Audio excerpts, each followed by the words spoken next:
여러분 안녕하십니까? 이충건입니다. 오늘은 미국의 정부 부채 위기 경고한 미국 경제학회, 우리나라 국가 채무도 잘 관리해야 하고 재정 준칙 도입이 필요하다라고 하는 내용을 가지고 말씀을 드리겠습니다.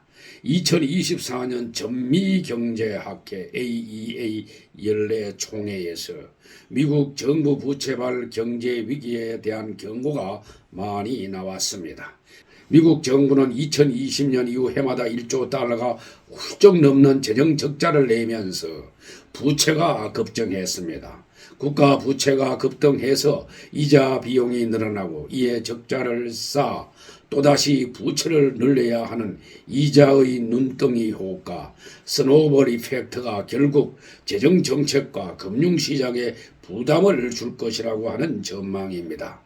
아직 이충건 교수 방송의 구독자가 아닌 분은 동영상 아래 구독과 좋아요를 눌러주시기 바랍니다. 방송 제작에 큰 힘이 됩니다. 미국 정부의 빚은 무려 33조 65억 달러로 GDP 대비 123%에 달합니다. 그러나 빚으로 적자를 계속 틀어막을 수는 없는 노릇일 것입니다.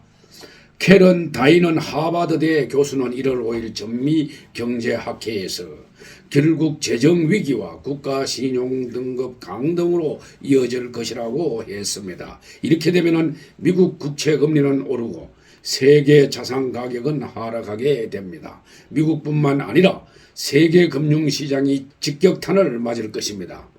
다이넌 교수는 오바마 행정부 당시 재무부 경제정책 담당 차관부로 재직해서 통화정책과 재정정책 모두 정통한 학자로 평가를 받고 있습니다.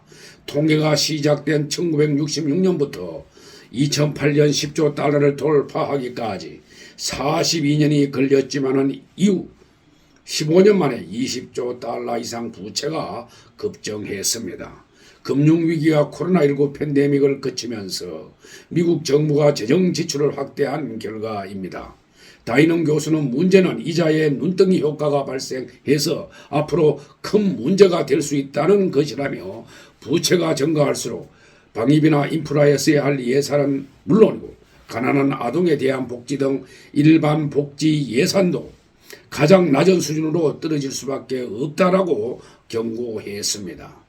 모건 스탠리의 수석 이코노미스트인 앨런 젠트너는 이날 행사에서 금리가 앞으로 평균적으로 금융위기 이전 수준인 3.2%를 유지한다고 가정할 때 현재 지난해 122.1% 수준인 미국 GDP 대비 부채 비율은 2040년에 145.6%까지 올라갈 것이라며 부채는 가만히 앉아 지켜볼 수 없는 상황이라고 말을 했습니다. 부채 문제가 결국 미국 국제시장에도 영향을 줄 수밖에 없다는 경고도 나왔습니다. 데이나 피터슨 컨퍼런스 보드 수석 이코노미스트는 자금 조달을 위해서 늘어나는 국채를 과연 시장에서 소화할 수 있을 것인지 유념해야 한다며 중국이나 일본은 이미 미국 국채 외에도 투자 포트폴리오를 다양화하고 있으며 부채가 늘수록 신용등급이 떨어져서 조달 비용은 더 늘게 된다라고 말을 했습니다. 피터슨 이코노미스트는 고통스럽지만은 헬스케어 개편과 세제개혁, 초당적 부채위원회 설립, 은퇴연령 상향 등 가능한 조치를 취해야 한다고 촉구했습니다. 1월 5일부터 7일까지 미국 텍사스주 샌안토니오에서 열리는 전미경제학회에는 다이넌 교수와 젠트너 이코노미스트 외에도 제니스 에벌리 노스웨스턴대 교수, 백악관 경제자문위원장 출신인 글렌 허바드 컬럼비아대 교수, 로리 로건 델라스 연방준비원회 총재 등이 참석해서 세계 경제의 현재와 미래를 논의했습니다. 문제는 한국 경제가 그 충격을 흡수할 여력이 크지 않다는 것입니다. 우리나라도 국가 채무가 급증한 상황이기 때문입니다. GDP 대비 가계부채 비율이 101%로 미국 71%보다 훨씬 더 높습니다. 기업 부채 비율 역시 125%로 미국 76%보다도 높은 것은 물론이고 외환위기가 한창이던 1999년 1분기 121%보다도 높습니다. 정부 부채 역시 문재인 정권 기간 동안 400조 원 가까이 늘어나 GDP의 50% 수준이 되었습니다. 이렇게 빚을 지고 있으니 작은 충격에도 경제가 흔들릴 수 있습니다. 정부와 가계 기업 모두 허리띠를 졸라매고 빚을 선제적으로 구조 조정해야 할 것입니다. 향후 안전자산 선호 현상이 심화돼서 한국에 들어와 있는 외국 투자 자금이 빠져나가고 원화값이 하락할 수 있기 때문입니다. 국내 금융시장의 안정성이 흔들리고 실물 경제가 타격을 입을 수 있습니다. 정부가 먼저 가계와 기업의 모범을 보여 재정 적자를 줄여 나가야 할 것입니다.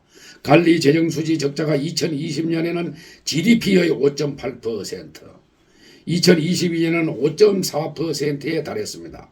이런 식으로 적자가 쌓이면 정부 부채는 늘어날 수밖에 없습니다. 4월 총선을 앞두고 포퓰리즘 정책이 쏟아지고 있으니 올해 역시 눈덩이 재정 적자가 우려됩니다. 이래서는 되지 않을 것입니다. 윤석열 정부는 적자 규모를 GDP의 3%로 이내로 묶는 재정 준칙 입법안을 국회에 제안했으나 더불어민주당의 목리에 막혀 있으니 답답할 따름입니다. 미국 같은 기축통화국도 정부 부채로 재정위기를 걱정하는 판에 한국이 이래서야 되겠느냐고 묻고 싶습니다. 국회는 당장 재정 준칙부터 입법화해야 할 것입니다.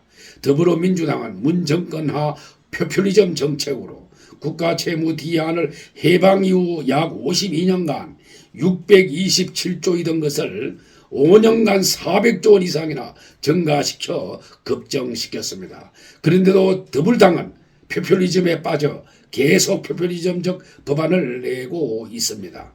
더불당의 주사파를 척결해야지 국가가 살 수가 있습니다.